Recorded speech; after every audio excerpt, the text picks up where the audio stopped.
ബീഹാറിൽ ഇന്ത്യ സഖ്യ നേതാവ് മുകേഷ് സഹാനിയുടെ പിതാവ് ജിതൻ സഹാനി കൊല്ലപ്പെട്ട നിലയിൽ ദർഭംഗയിലെ വീട്ടിലെ കട്ടിലിൽ ക്രൂരമായി കൊലപ്പെടുത്തിയ നിലയിലാണ് മൃതദേഹം കണ്ടെത്തിയത്. സംസ്ഥാനത്തെ ക്രമസമാധാന നില തകർന്നെന്ന് ഇന്ത്യ സഖ്യ നേതാക്കൾ ആരോപിച്ചു. വികാസ്ശീൽ ഇൻസാൻ പാർട്ടി അധ്യക്ഷനും ബീഹാർ മുൻ മന്ത്രിയുമായ മുകേഷ് സഹാനിയുടെ പിതാവ് ജിതൻ സഹാനിയെയാണ് കൊല്ലപ്പെട്ട നിലയിൽ കണ്ടെത്തിയത്. ഇന്ന് രാവിലെയാണ് ദർഭംഗയിലെ സുപോൾ ബസാറിലെ അഫ്ലാലയിലെ കുടുംബവീട്ടിൽ കട്ടിലിൽ മൃതദേഹം കണ്ടെത്തിയത്.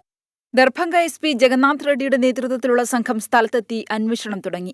മൂർച്ചയേറിയ ആയുധം ഉപയോഗിച്ചുള്ള ക്രൂരമായ കൊലപാതകമെന്നാണ് പ്രാഥമിക റിപ്പോർട്ട്. നിലവിൽ മുംബൈയിലുള്ള മുകേഷ് സഹാനി പിതാവിന്റെ കൊലപാതക വാർത്തയറിഞ്ഞ് പട്നയിലേക്ക് തിരിച്ചു.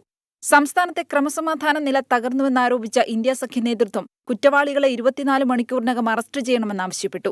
കൊലപാതകത്തിന്റെ കാരണം വ്യക്തിവൈരാഗ്യമെന്നാണ് പ്രാഥമിക നിഗമനം. അന്വേഷണത്തിനായി പ്രത്യേക സംഘത്തെ രൂപീകരിച്ചതായും മന്ത്രി നിതിൻ നബീൻ അറിയിച്ചു.